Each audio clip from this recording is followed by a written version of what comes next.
जय हिंद दोस्तों, नमस्कार सभी भाइयों को। साथियों, मल्टीपल लोन्स हो चुके हैं। रिकवरी वाले घर पर आ रहे हैं, रिकवरी वाले फ़ोन करके परेशान कर रहे हैं, रिकवरी वाले रिश्तेदारों को फ़ोन कर रहे हैं, या फिर रिकवरी वालों ने होम विजिट कर करके आपके नाक पर दम दिया हुआ है। तो इसको किस प्रकार से आप लोग 100% रोक सकते हो आरबीआई के ब्रह्मास्त्र के साथ। जी हाँ दोस्तों, आप लोग बिल्कुल सही सुन रहे हो।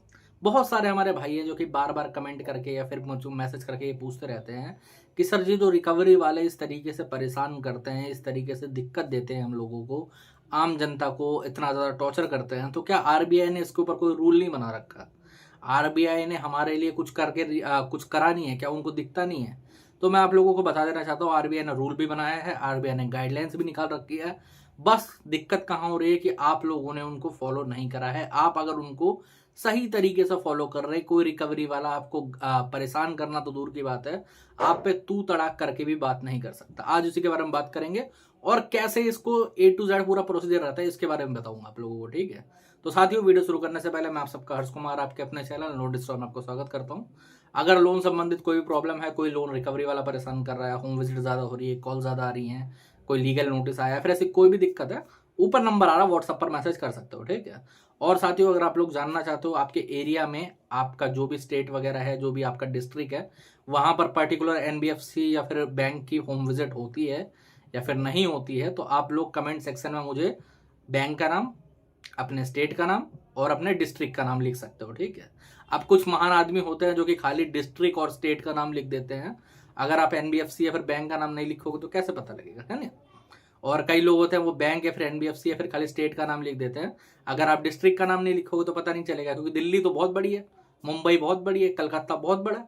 आपको डिस्ट्रिक्ट का नाम भी लिखना पड़ेगा। ठीक है, और बैंक और एनबीएफसी का नाम भी लिखना पड़ेगा। तो हम वहां पर आपको यस या फिर नो में आंसर दे देंगे कि होम विजिट होगी तो यस, नहीं होगी तो नो लिख देंगे। ठीक है, अब आ जाते हैं मेन टॉपिक पे। तो साथियों, होता क्या है, देखो, आरबीआई ने बहुत पहले ही अपनी गाइडेंस निकाल रखी है, जिसके तहत कोई रिकवरी वाला आप पे बदतमीजी तो छोड़ो, तो आप पे तूतड़ा करके बात भी नहीं कर सकता। अब प्रॉब्लम कहाँ आती है? रिकवरी वाले तो बदतमीजी करते हैं, वो कॉल पे भी बदतमीजी करेंगे, वो अगर आपके घर आएंगे तब भी आप पे बदतमीजी करते हैं लोगों पे, है ना? अब प्रॉब्लम आती कहाँ है, जेन्युइनली बताऊं तो मैं आपको बताऊं, वो लोग कर रहे हैं और आप लोग वो परेशानी होने दे रहे हो, आप अपने साथ, मतलब वो बदतमीजी होने दे रहे हो, ये एक्चुअली दिक्कत है। समझ रहे हो? अब कोई भी बैंक या फिर कोई भी एनबीएफसी एक एंटिटी है, समझ रहे हो? एक संस्था है, एक पब्लिक सेक्टर बैंक है, गवर्नमेंट सेक्टर बैंक हो या फिर कुछ भी हो, वो एक संस्था है, वो कोई इंसान नहीं है। ठीक है, जिसको अपने आप सपना गिर जाए कि भाई साहब पर्टिकुलर एक कस्टमर है, उसको प्रॉब्लम हो रही है, फिर उसको दिक्कत हो रही है। मैं बहुत सारे हमारे सब्सक्राइबर हैं, उनसे बातें करता हूँ, उनसे कॉल बुक करके, तो वो लोग मुझे बताते हैं कि सर, रिकवरी वालों ने परेशान कर रखा है, डेली हर दूसरे दिन आ जाते हैं। तो मैं उन पर पूछता हूँ कि आपने कोई कंप्लेंट करी? उनका आंसर रहता है, नहीं सर, अभी तक तो कोई कंप्लेंट नहीं करी है। तो मतलब आप किस चीज़ का वेट कर रहे हो? मैं आप लोगों को बता देना चाहता हूँ, एक कहानी सुनाऊंगा, एक केस स्टडी सुनाऊंगा। ठीक है, हमारे दिल्ली के मयूर विहार के, ठीक है, एक सब्सक्राइबर थे। जब उन्होंने शुरुआत में, बहुत पहले, लमसम साल भर हो गया उनका केस को, ठीक है, ओके, उनके ऊपर 38 लाख रुपए का कार्ड, क्रेडिट कार्ड जोड़ के, और क्या कहते हैं, लोन्स वगैरह जोड़ के, और कुछ एक दो ऐप आते हैं अमेजोन फ्लिपकार्ट के अंदर ना, क्रेडिट लिमिट चलती है, आप लोगों को पता होगी तो। ठीक है, वो सब जोड़ जाड़ के 38 लाख रुपए तक का उनके ऊपर कर्जा था। ओके, जब वो उन्होंने कॉल बुक करी थी, हमसे बात करी थी, तब वो एक तरीके से मान लो बिल्कुल चढ़े हुए थे, मतलब कि बिल्कुल सोच लिया था कि भाई साहब, अब मैं ख़त्म कर दूंगा अपनी ज़िंदगी, अब मैं नहीं जीऊँगा ऐसे करके। ठीक है, हमने उन्हें समझाया, मतलब उन पे कम से कम मान के चलो आधा आधा घंटा बात करनी पड़ती थी कॉल पे, तब जाके वो थोड़ी बातें समझते थे। ठीक है, उनको प्रॉपरली सारी चीज़ें समझाई, सब कुछ करा। एक चीज़ में उन्होंने अच्छा काम करा था कि उन्होंने डिफ़ॉल्ट करने से कुछ दिन पहले ही हमसे बात कर ली थी। जब डिफ़ॉल्ट करने से कुछ दिन पहले हमसे बात कर ली, तो हमने कंप्लेंट का प्रोसीजर भी स्टार्ट कर दिया। पहले उनकी ट्विटर वगैरह पे कंप्लेंट हुई। ठीक है, तो ट्विटर से भाई साहब कॉल्स, जो पहले 200-300 कॉल्स आते थे, तो वो हट के कुल मिला के 50-60 पे रुक गए। ओके, फिर आगे चल के मेल्स वगैरह करे, और उसके बाद जैसे ही मंथ पूरा हुआ, 1 महीने के बाद ही कंप्लेंट होती है, 30 डेज के बाद ही आगे चल के आरबीआई में कंप्लेंट होती है। हमने मल्टीपल टाइम्स आरबीआई के अंदर कंप्लेंट करी, प्रूफ वगैरह सबमिट करे, और उनके यहाँ पर सोच लो 38 लाख के लोन और कार्ड वगैरह मिला के कितनी विजिट हुई होगी, एक गैस कर लो, मैं बताऊं, एक सिंगल, और वो सिंगल विजिट भी गलती से हुई, मैं बताता हूँ क्यों। उनके ऊपर एक नावी का लोन था 20,000 रुपये का। तो हुआ क्या कि मैंने ही मना कर रहा था कि अगर आप डिफ़ॉल्ट कर रहे हो तो सारा डिफ़ॉल्ट कर लो, तो उन्होंने वो डिफ़ॉल्ट कर लिया। अब डिफ़ॉल्ट कर लिया तो उनको उसकी कंप्लेंट वगैरह नहीं हो पाई थी नावी की, ठीक है। उसके बाद फिर नावी की भी कंप्लेंट करवाई गई, तो उसकी भी विजिट वगैरह भी नहीं हुई बिल्कुल भी, समझ रहे हो। तो आप लोग सोच लो, जिसके ऊपर 38 लाख रुपए का लोन होगा, उसके घर पे सिर्फ एक सिंगल विजिट हो रही है, और विजिट पे भी हाँ थोड़ी बहुत उनकी गलती थी कि पता नहीं चल पाया हम लोगों को, तो हम लोग कंप्लेंट वगैरह नहीं डाल पाए। अब कई भाई लोग पूछेंगे कि सर सिर्फ कंप्लेंट डालने से कैसे विजिट रुक सकती है या फिर कॉल रुक सकते हैं। तो मैं बता देना चाहता हूँ, देखो जो रिकवरी वाले हैं ना, जो आपको कॉल करते हैं फिर आपके घर पे विजिट करने आते हैं, उनकी और आपकी ना कोई पर्सनल दुश्मनी नहीं है, समझे। वो आपके कोई मतलब ऐसे कोई रिवेंज लेने आपसे नहीं आए हैं कि भाई साहब दुश्मनी निकालने आ रहे हो। वो उनका काम है, उनके टीएल ने उनके पिछवाड़े में डंडा दे रखा है इतना बड़ा, सॉरी फॉर द लैंग्वेज, बस जेन्युइनली दे रखा है, ठीक है। आप लोग किसी भी रिकवरी एजेंसी में जा सकते हो, शाम के टाइम पे टीएल गाली देता ही मिलेगा इन रिकवरी वालों को, ओके। अब जब डंडा दे रखा है तो उनके ऊपर प्रेशर है, उनको टारगेट पूरा करना है कमीशन से, ओके। अब कमीशन से टारगेट पूरा कैसे होगा जब आप कोई रिस्पॉन्स नहीं दोगे। अब एक तो कस्टमर ऐसे होते हैं, समझ रहे हो, जो कि पेमेंट कर रहे हो तो भी बात अलग है, और एक कस्टमर ऐसे होता है जो कि बिल्कुल सोच के बैठा होता है कि पेमेंट नहीं करना है, और वो रिकवरी को भी झेलते हैं कॉल पे या फिर कैसे भी, तो रिकवरी वाले उनके मुंह भी नहीं लगते। और एक कस्टमर होता है डामाडोल, मतलब ऐसे करके नहीं है कि ना तो कोई जवाब है ना कुछ है, ना उनके केस में आरटीपी पड़ रहा है, ना वो मना कर रहा है कि मैं पेमेंट नहीं करूंगा, तो उनको रिकवरी वाले ज़्यादा परेशान करते हैं, उन पे अपडेट लेने के लिए या फिर किसी भी तरीके से जाते हैं। तो अगर आप कंप्लेंट्स करते रहे, तो मान लो आपने ट्विटर पे कंप्लेंट करी है, सोशल मीडिया टीम के द्वारा आपकी कंप्लेंट का एक टिकट रेज हुई, वो आगे जाके क्या कहता है एजेंसी में गई, आपकी कंप्लेंट पे काम स्टार्ट हुआ, चलो कोई बात नहीं, अपने उस पर कुछ नहीं हुआ, आपके पास कोई प्रूफ वगैरह नहीं था, वो क्लोज भी हो गई। आप डेली ट्वीट डालोगे ना, डेली जब आपके केस पे एक एक टिकट रेज होगी, ठीक है, और कस्टमर टीम उस पर काम करेगी, तो पहले ही आपका आधा काम तो हो गया, आपका आधी विजिट तो 50% वहीं पर रुक गई है। फिर आप मेल वगैरह कर दोगे नोडल ऑफिसर को, तो आधा 50% काम वहां से हो गया। और जब आरबीआई में चला जाता है आपका केस, तो 100% काम हो गया, आप हो गए हो black listed customer. Black listed customer को परेशान नहीं करता रिकवरी वाला, क्यों नहीं करता, क्योंकि देखो जो रिकवरी वाले जितने भी जॉब पे लगे हुए हैं ना, ये लगे हैं हायर एंड फायर बेसिस पे।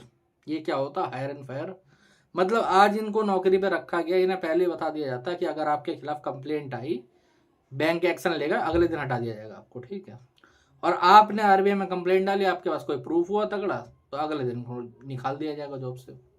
और होता है ऐसा, मैं खुद ही कम से कम मान के चलो तो 8 रिकवरी वाले बजाज के हटवा चुका हूँ, क्योंकि हरकतें इनकी ऐसी रहती है, वीडियो प्रूफ बन जाता है, वीडियोग्राफी वगैरह कस्टमर कर लेता है, थोड़ी बहुत बदतमीजी अगर करी होती है, बस हो गया काम खत्म, नहीं जॉब से निकलना इतना आसान है इनको।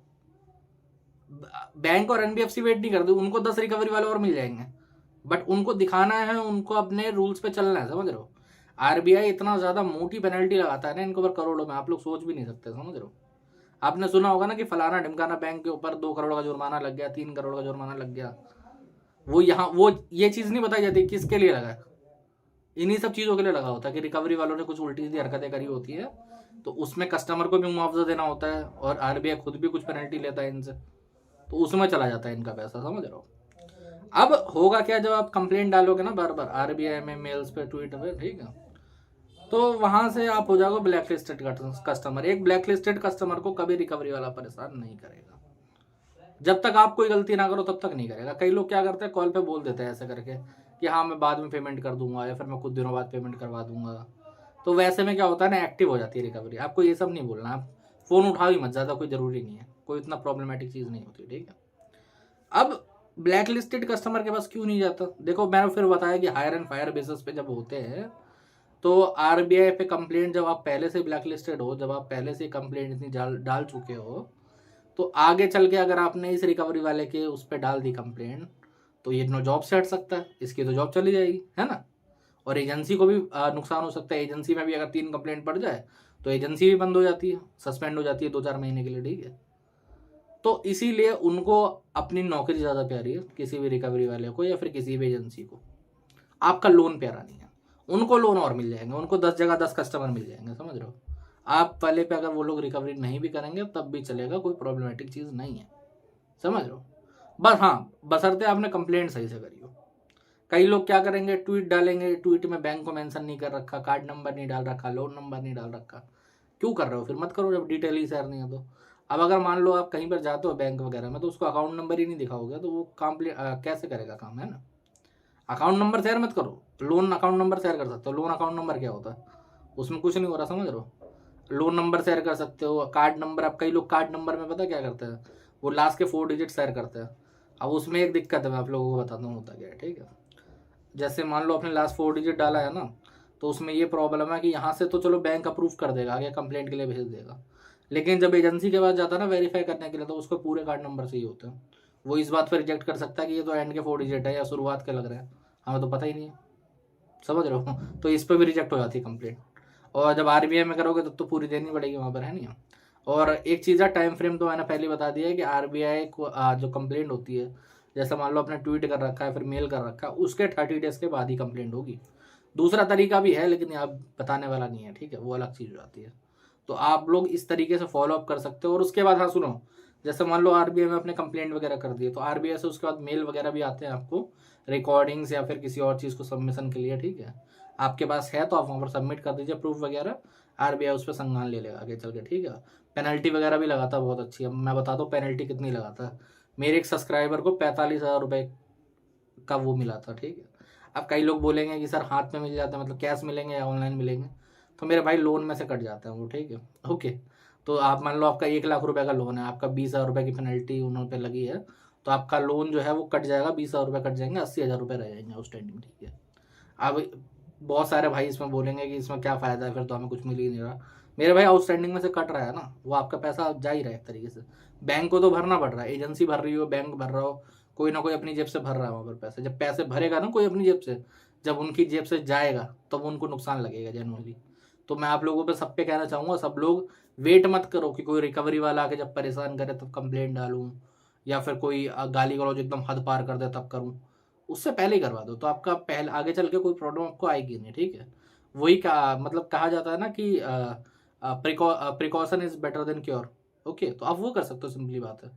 आप लोग सिंपली तरीके से मेरे भाई की आप लोग अपनी देखभाल रखो, मतलब कंप्लेंट्स वगैरह करते रहो, तो आगे चल के आपको कुछ बड़ा करने की जरूरत नहीं पड़ेगी, सिंपली इससे ही काम हो जाएगा आपका, ठीक है। तो साथियों आज के वीडियो में इतने। अगर वीडियो अच्छा लगा हो तो चैनल को सब्सक्राइब कर लेना।